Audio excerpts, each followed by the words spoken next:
नमस्ते दोस्तों, आप सभी का स्वागत है हमारे इस कार्यक्रम में।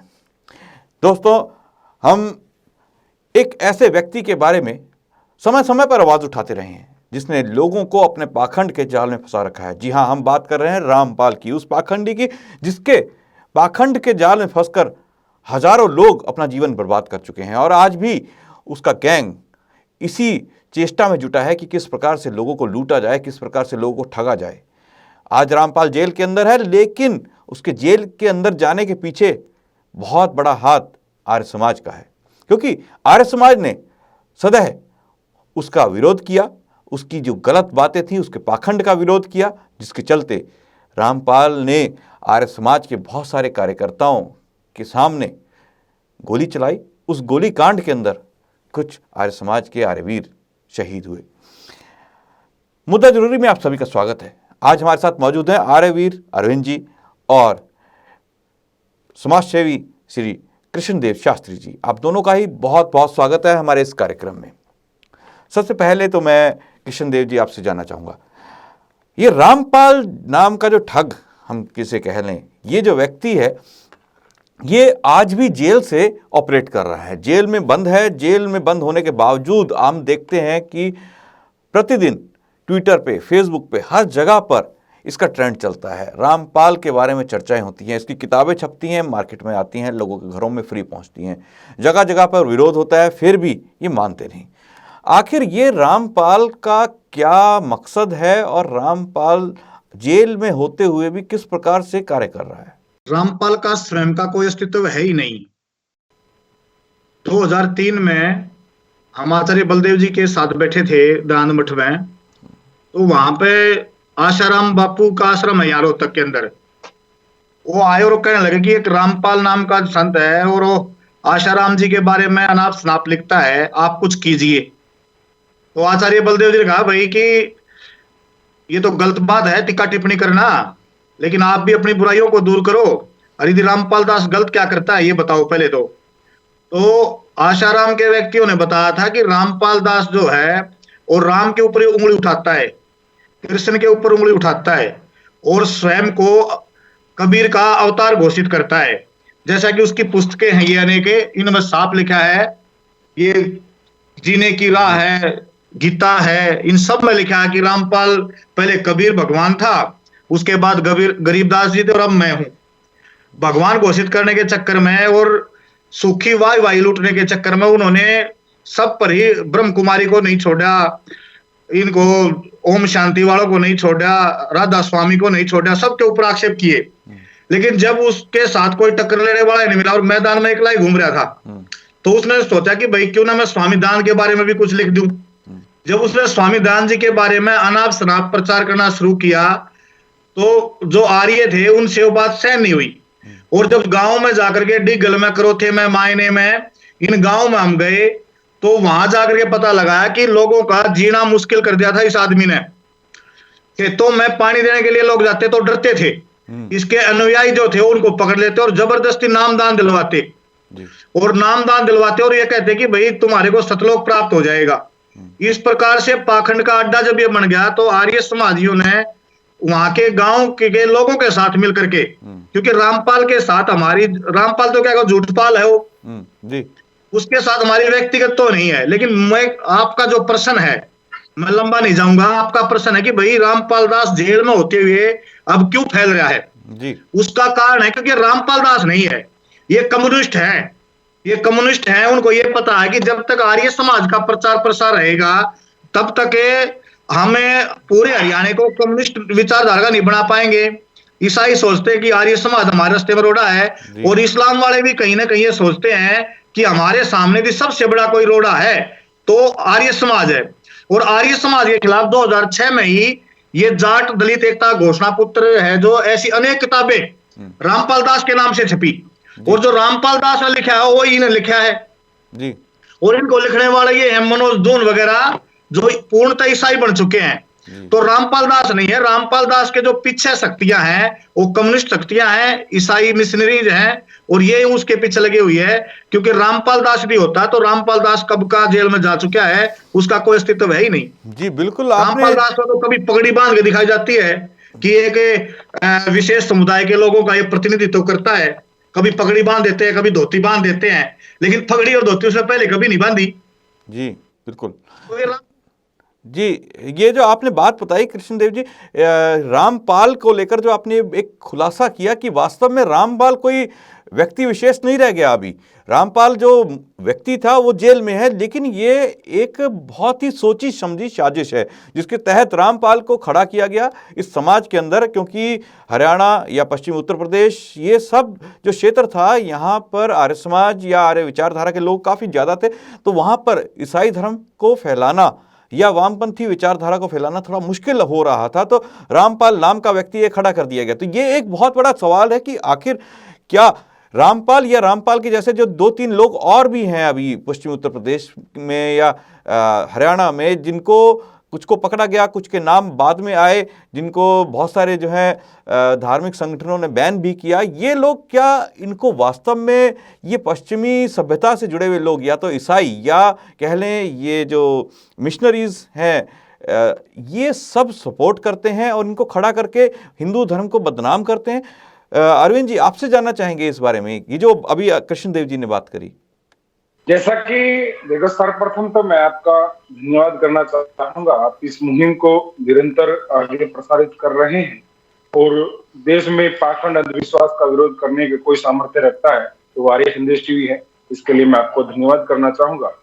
और देखिए, जो कृष्णदेव शास्त्री जी कह रहे हैं कि एक व्यक्ति विशेष को सामने करके जो राष्ट्र विरोधी ताकतें हैं, धर्म विरोधी ताकतें हैं, और जैसा कि अभी आप कह रहे, धर्म नहीं है, ये मत है और मतपंथ संप्रदाय निरंतर बढ़ते जा रहे हैं और इनका बढ़ने का कारण एक व्यक्ति को टारगेशन कर लेते हैं, उसके पीछे ही अपना प्रचार करते रहते हैं, अपनी विचारधारा को थोपते रहते हैं, अपने ही कार्यों को प्रसारित करते हैं। नाम एक व्यक्ति का रखेंगे, लेकिन कार्य वो जो इस्लामिक लोग हैं या फिर ईसाई लोग हैं या कम्युनिस्ट विचारधारा के लोग हैं या फिर बुद्धिस्ट हैं, वो अपने ऐसे व्यक्ति को टारगेशन करके अपने समक्ष रख के उसको सामने करके वो अपने कार्य साधते होते हैं। जैसे कोई कोई कंपनियां होती हैं समाज में, आपने देखा होगा, एक कंपनी होती है वो एकदम से आगे बढ़ जाती है, लेकिन उसमें क्या होता है, उस व्यक्ति का ना, उस कंपनी का नाम तो मुख्य रख देते हैं, बाकी सारी कंपनियां उसके साथ कार्य कर रही होती है। तो उसी प्रकार ये एक तरह से कंपनी बन गई है, एक बहुत बड़ा षड्यंत्र है जो हमारे राष्ट्र के खिलाफ रचा जा रहा है, जो सत्य सनातन वैदिक धर्म के खिलाफ रचा जा रहा है, जो अन्य अन्य मत संप्रदाय जितने भी जो इस राष्ट्र को हानि पहुंचाना चाहते हैं, उनका सबसे बड़ा अगर कोई सामने इसकी ढाल बनकर खड़ा है हिंदू समाज की, सनातन धर्म की, यदि कोई खड़ा है तो आर्य समाज है। तो आर्य समाज के विरुद्ध जिस व्यक्ति ने जब लिखना शुरू किया, तो आर्य समाज अगर बात करें तो किसी बात की वो उसके तत्व ज्ञान में पहुंचता है, उसका अर्थ क्या है, उसका सिस्टम क्या है, तो उसको जांच करके उसके ऊपर निरंतर कृष्णदेव शास्त्री जी कार्य कर रहे हैं, इनकी टीम पूरा कार्य कर रही है। तो इस तरह का कार्य हमें, मुहिम जागरूकता कार्य हमें चलाना चाहिए और इस तरह के लोगों को हम जो है सामने समाज के प्रस्तुत कर सके, इनका असली क्या है जी, सत्य क्या है। संत लोग दिखाया गया, लेकिन वो संत लोग था ही नहीं, वो शैतान लोग था। लेकिन धीरे धीरे इसके ऊपर काम चल रहा है और जैसे आर्य संदेश टीवी इसके ऊपर मुहिम चला रहा है, इसके लिए मैं बहुत बहुत धन्यवाद करना चाहूंगा। और निरंतर इस तरह के जागरूकता के कार्यक्रम चलें और इस तरह का कार्यक्रम हो तो उसके लिए हम आगे बढ़े तो बहुत अच्छा कार्य रहेगा। जी बिल्कुल। कृष्णदेव जी, आपसे जानना चाहेंगे, आप जिस प्रकार से पूरे हरियाणा के अंदर इन पाखंडियों के खिलाफ एक मुहिम चला के बैठ रहे हैं, आपके साथ बहुत सारे युवा भी जुड़े हुए हैं, बीते कार्यक्रमों में एक बात सामने निकल के आई थी कि रामपाल के जो भक्त हैं वो, उनको कितना भी समझाया जाए वो समझते नहीं, वो वास्तविकता को एक तरह से अलग ही रूप में मानते हैं, वो उसको झूठ मानते हैं और झूठ को सच मानते हैं। जो रामपाल ने कह दिया उनके लिए वो पत्थर की लकीर है।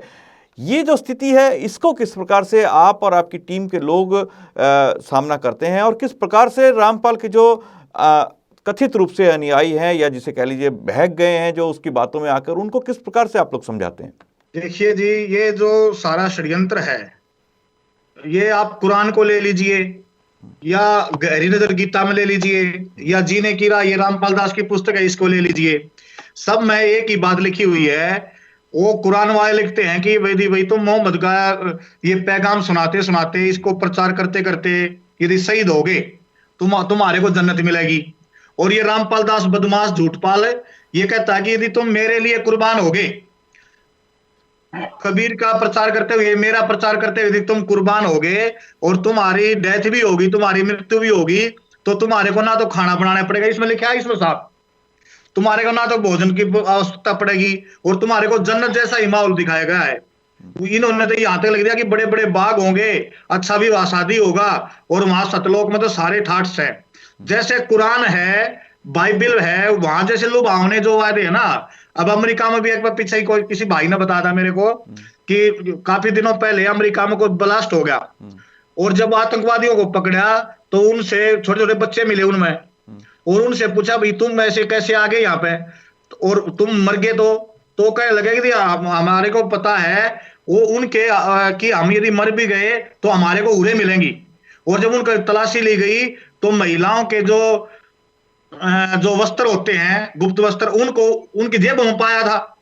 तो ये तो बिल्कुल एक ब्रेन वॉश इनका कर दिया गया है, और इनको इस प्रकार से समझा जा सकता है कि वैदिक, अब जैसे इस पुस्तक में है, इस पुस्तक में हिंदू धर्म की जो उत्पत्ति बता रखी है, उसमें साफ लिखा कि ब्रह्मा ने अपनी बेटी के साथ बलात्कार किया, और विष्णु ने भी अपनी बहन के साथ बलात्कार किया, तब जाके सृष्टि चली है। ये रामपाल दास लिखता है इस पुस्तक में। तो कृष्ण का यदि सही स्वरूप कोई बताता तो आर्य समाज बताता है, राम का सही स्वरूप रखता है तो आर्य समाज रखता है।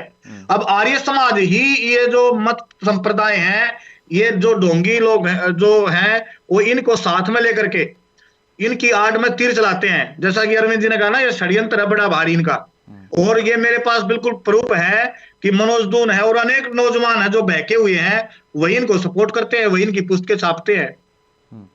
जी बिल्कुल सही। लेकिन षड्यंत्र चला रहे हैं, आमतौर पर लोग जो इसके पास जाते हैं वो अनपढ़ भी जाते हैं। बहुत सारे ऐसे लोग हैं, एक तबका वो है जहाँ जो पुस्तकें पढ़ने का जिसके पास समय नहीं, उसके पास दो रोटी जो है वो कमा ले, अपनी रोजी रोटी कमा ले, ये उसकी बहुत बड़ी आवश्यकता है। लेकिन वो लोग भी इसके षड्यंत्र में फंसे हुए हैं।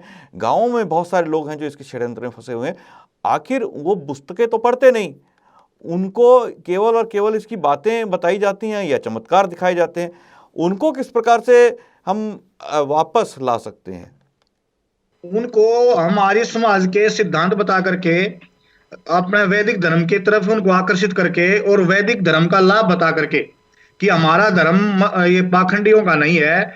ईश्वर की सही सही सत्ता का, जब ईश्वर को का विश्वास हो जाता है कि ईश्वर कैसा कैसा है और कहाँ रहता है, क्या करता है, क्या ईश्वरीय कार्य है, ईश्वर सर्वव्यापक है, निराकार है, चेतन सत्ता है, जब ईश्वर का हम सही स्वरूप बता देंगे तो निश्चित रूप से मेरा ऐसा मानना है, मेरा अपना अनुभव है कि ईश्वर की उपासना यदि हम बच्चों को सिखा देते हैं, युवाओं को सिखा देते हैं, बूढ़ों को सिखा देते हैं, तो निश्चित रूप से वो इनकी तरफ आकर्षित नहीं होते। क्योंकि देखो, खाली मन इंसान का दफ्तर है शैतान का, और शुभ चिंतन में लगा रहे तो मंदिर है भगवान का। जब तक हमारे आदमी को सारा चाहिए, क्योंकि आदमी अल्पज्य है, आदमी सर्वशक्तिमान नहीं है, आदमी कमजोर भी है, तो सारा ढूंढता है, और ये सारा देते हैं पापी लोग, ये झूठपाल, रामपाल, झूठपाल जैसे लोग। तो लोग इनकी गलत भक्ति में फंस जाते हैं। तो उनको यदि सही सही भक्ति का मार्ग दिखाया जाए, सही सही वेद का मार्ग उनको दिखाया जाए, तो निश्चित रूप से हम उनको निकाल सकते हैं, और हम निकाल भी रहे हैं। अब लगातार आर्य समाज बोर के द्वारा हम कार्यक्रम करते हैं, तो उसमें क्लासें चलती हैं। आचार्य यशवीर जी हैं, अनेक नौजवान हैं, अरविंद जी भी यहाँ रह के गए। अरविंद जी, आपसे जानना चाहेंगे, जिस प्रकार से अभी कृष्णदेव जी ने बताया कि इन लोगों को ये झूठ से निकालना काफ़ी मुश्किल काम होता है, क्योंकि इनको ब्रेन वॉश कर दिया जाता है। तो आपको क्या लगता है कि हम अब क्या आर्य समाज की जिम्मेदारी बनती है, इनको किस तरह से जो है इन लोगों को जो इसके जाल में फंस गए हैं उसको निकाला जाए? क्योंकि रामपाल ने एक लंबे समय से समाज के अंदर अपने पाखंड का पूरा जाल फैला रखा है, और ये लोग जिस प्रकार से कार्य करते हैं और लोगों को फंसाते हैं, सतलोक आश्रम लेके जाते हैं, वहाँ पर आज भी नामदान की बात की जाती है, इस तरह की चीज़ें की जाती हैं, उनको लालच दिए जाते हैं। तो ये जो चीज़ें हैं, ये सब चीज़ें आगे चलकर धर्म परिवर्तन का एक कारण बनती है। तो इसको किस प्रकार से ख़त्म किया जा सकता है? देखिए, इसके ऊपर हम निरंतर दिल्ली में कार्य कर रहे हैं, और भारत के अन्य क्षेत्रों में सार्वजनिक सभा और प्रतिनिधि सभा के माध्यम से कार्य हो रहा है कि कुछ लोगों को बहका दिया गया किसी चीज के ऊपर कि इतने सारे मतलब ये इतने सारे इनके देवी देवता हैं, किसको मनाओगे, किसको समझाओगे, अन्य अन्य 33 करोड़ बता दिए गए। और फिर एक हमारा जो सनातन धर्म या हिंदू धर्म के जो पंडित हैं, पुजारी हैं मंदिरों के, वो निरंतर उनके घरों में यज्ञ इत्यादि नहीं करते, उनके यहाँ जाते नहीं है, क्योंकि उनके यहाँ मिलती, तो उसके लिए वो निरंतर प्रताड़ित हुए हैं कि कहीं ना कहीं हम लोग उसे मानते ही नहीं है, तो उसके लिए वो उसके यहाँ गए। लेकिन क्या है, वो धीरे धीरे उन लोगों ने इतना कार्यक्रम करके, इतने उनके जो प्रोपेगेंडे हैं वो चला करके उनका मस्तिष्क में एक चीज बिठा दी गई है कि इस धरती पे कोई भगवान का स्वरूप है और कोई चीज है, वो रामपाल, बिल्कुल वही व्यक्ति है, बस तुम्हें तुम्हारे सारे दुख, तुम्हारे कष्ट, सारे दर्द सब कुछ दूर कर देगा, तुम्हारे घर में अभाव नहीं रहेगा, तुम्हारे बच्चे भूखे नहीं मरेंगे, तुम्हारे घर में जो दुख है, तकलीफ है, वो सब मुझे दे दो, मैं ठीक कर दूंगा। ऐसा विश्वास उस व्यक्ति ने उनके ऊपर बना दिया जी, बिल्कुल। लेकिन पिछले दिनों जैसे कृष्णदेव शास्त्री जी ने और आचार्य बलदेव जी ने इतना संघर्ष किया, उनके टीम ने और आर्य वीरों ने, कि उसको जेल में पहुंचा दिया। अब उसके ऊपर आर्य समाज ये है अपने भजन उपदेशकों के माध्यम से यज्ञ कार्यक्रम करें, उसमें मंदिरों में, स्कूलों में, चौपालों में, कहीं कहीं अन्य स्थानों पे आर्य समाज के कार्यक्रम हो और ईश्वर का जो यथार्थ स्वरूप है, जो धर्म का यथार्थ स्वरूप है, उसको बताया जाए, उसको प्रसारित किया जाए। देखो, जो लोग पढ़ सकते हैं उनको साहित्य दिया जाए, सत्यार्थ प्रकाश दी जाए, छोटी छोटी पुस्तकें आर्य समाज की हैं, आर्य उद्देश्य रत्नमाला है, तो छोटी छोटी पुस्तकें हैं, तो इस तरह की जो पुस्तकें हैं उनको दे करके उनको समझाया जाए यथार्थ स्वरूप, उन्हें कृष्ण को, जो कृष्ण है वो बताया जाए कि कैसे कृष्ण थे। क्योंकि समाज में क्या हुआ, तो उनको, हमने तो कृष्ण को तो माना लेकिन कृष्ण की नहीं मानी, राम को माना, राम की नहीं मानी। तो जो राम की परंपराएं हैं, जो उनका जीवन था, उनका आदर्श था, वो लोगों को बताया जाए भजनों के माध्यम से, हमारे प्रचारकों के माध्यम से। उन क्षेत्रों में जहां कोई नहीं जाता, जहां ईसाई मिशनरियां जा रही हैं, जहां कम्युनिस्ट जा रहे हैं, जहां बुद्धिस्ट जा रहे हैं, जहां इस्लामिक लोग उन्हें आर्थिक रूप से लालच दे करके वो कर रहे हैं, उनका सहयोग किया जाए। दिल्ली सभा की ओर से हमारे लगभग 101 प्रकल्प चल रहे हैं, उसमें आपने अरविंद जी जो बात कही कि उन क्षेत्रों में जाना काफी महत्वपूर्ण है, क्योंकि इस कार्यक्रम के आरंभ में कृष्णदेव जी जो बात कही कि वामपंथी हो गए,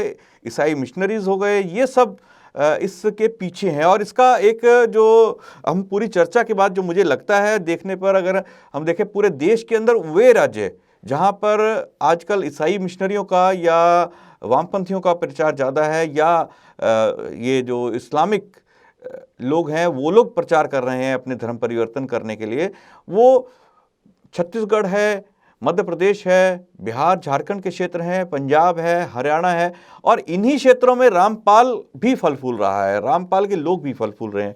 तो शायद ये एक तरह से कह सकते हैं छद्म वेश के अंदर हैं, और वो पहले बदनाम करते हैं, फिर उसके बाद जब उन लोगों को कुछ नहीं मिलता, इनसे वो ठगा महसूस करते हैं, तो वो दूसरी तरफ चले जाते हैं। कृष्णदेव जी, आपसे जानना चाहेंगे, आप काफ़ी समय से इस विषय के ऊपर कार्य करते चले आ रहे हैं, आपने आंदोलन में भी भाग लिया, आज रामपाल जेल में है, उसके बहुत सारे जो चेले चपाटे हैं उनको आप बता रहे हैं कि वो भी आपके संपर्क में हैं, आप उनको जानते हैं, तो क्या कभी उनसे तर्क वितर्क, वाद विवाद हुआ, और उस समय उनका क्या रिएक्शन होता है?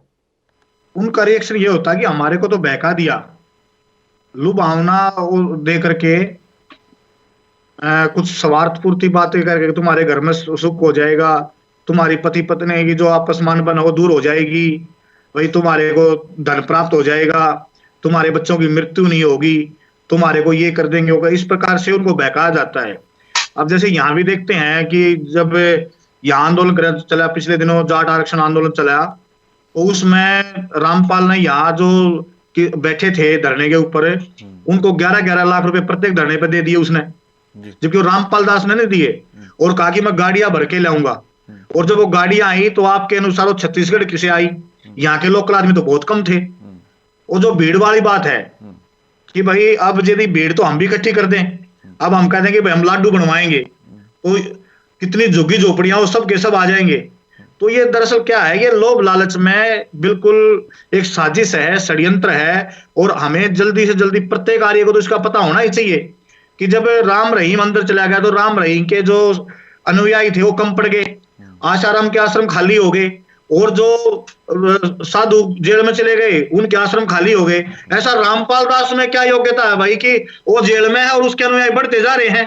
उसका यही कारण है कि वो रामपाल दास तो केवल मोरा है, उसको पगड़ी पहना दी गई और एक समुदाय विशेष का उसको प्रतिनिधित्व दिया जा रहा है कि ये तो हमारा आदमी था, ये किसान है, ये फला डिमका है।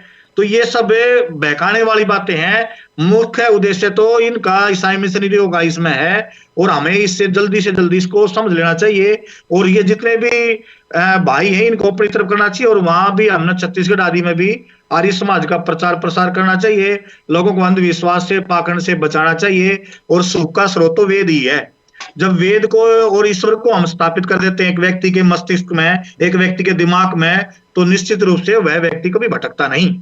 जी बिल्कुल सही कहा आपने।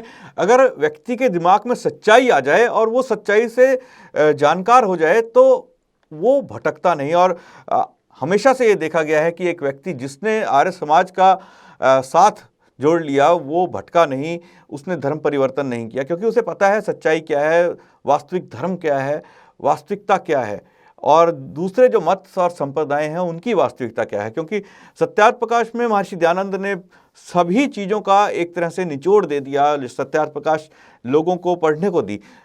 अब दूसरा सवाल ये उठता है कि सत्यार्थ प्रकाश उन क्षेत्रों में नहीं पहुंच पाई जहां आज ये सब चीज़ें फैल रही हैं।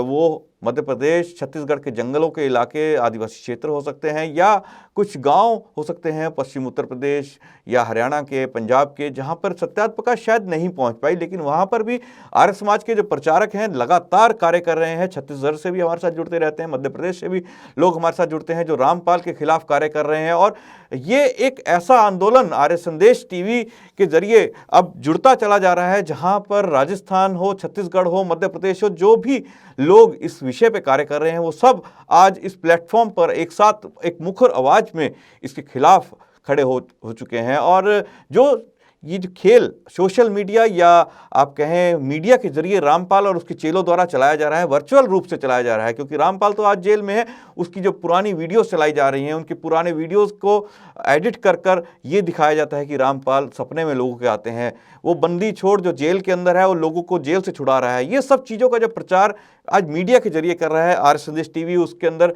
पूरा तरह से उसको खंडन करने में जुटा हुआ है। और कृष्णदेव जी, अरविंद जी या बहुत सारे लोग जो हमारे साथ आज जुड़े हैं इस कार्यक्रम के जरिए, हम सब उनके आभारी हैं, क्योंकि वो लोग उन रामपाल के जो अनुयायी हैं, जो ठग हैं, जो एक तरह से पूरा गैंग है, उसके खिलाफ आज एक प्लेटफॉर्म मिल चुका है, उस प्लेटफॉर्म पे खड़े हैं। तो आप सभी लोगों का बहुत बहुत धन्यवाद। और हम चाहेंगे आने वाले समय में और लोग भी हमारे साथ जुड़ें इस मुहिम के अंदर, और वो लोग भी आएँ जिन लोगों को आप लोग रामपाल के चंगुल से छुड़ा कर लाए हैं, वो लोग भी इसमें इस कार्यक्रम में आमंत्रित हैं। जी कृष्णदेव जी, आप कुछ कहना चाह रहे हैं? देखिए, इस संदेश टीवी के माध्यम से मैं तो अपने आदमियों को यही कहना चाहूंगा कि केवल मात्र भाषण से प्रभावित होकर के जो आर्य समाज के साथ जुड़ता है वो कुछ ही समय तक हमारे साथ चल पाता है, लेकिन जो अध्यात्म, जो ईश्वर उपासना करने लग जाता है, कम से कम 40 दिन जो ईश्वर उपासना कर लेता है, जो संध्या कर लेता है, मेरा ये बिल्कुल छोटा सा अनुभव है, लंबी आयु तो मेरी नहीं हुई, वही नौजवान हमारे साथ जुड़े रहे जो जिन्होंने संध्या शुरू कर दी, जिन्होंने ईश्वर का सही सही स्वरूप मान लिया, और केवल मात्र संध्या न करके कुछ दिन के लिए भाव ऊर्जा में आकर के, उत्तेजना में आकर के और आर्य समाज के सिद्धांतों से मात्र प्रभावित होकर के जो व्यक्ति हमारे साथ जुड़े वो लंबे काल तक हमारे साथ नहीं जुड़ पाए। तो जुड़ने वालों से भी और जो वर्तमान में आर्य समाज से जुड़े हुए उनसे भी एक विशेष निवेदन है कि हम जोड़े ना तो बिल्कुल ईश्वर से जोड़े, वेद से जोड़े, और तभी हम कामयाब हो पाएंगे। और जब ईश्वर, सुख का स्वरूप तो ईश्वर ही है। जी बिल्कुल। और सुख हमारे साथ जुड़ने वाले को यदि सुख नहीं मिला तो हमारे साथ जुड़ेगा कैसे हो? और सुख परमात्मा में है। ये आपने जो बात कही कि सुख की तलाश में आज व्यक्ति भटक रहा है, और सुख अगर हम उसको दे पाते हैं, उसकी मानसिक शांति हम दे पाते हैं, तो इन ढोंगियों के जो चंगुल से है उससे हम बचा सकते हैं। तो आप दोनों ही मेहमान हमारे साथ इस कार्यक्रम में जुड़े, आपका दोनों का बहुत बहुत धन्यवाद। दोस्तों, कल फिर मुलाकात होगी एक नए विषय, एक नए मुद्दे के साथ। मुझे दीजिए आज्ञा। नमस्ते।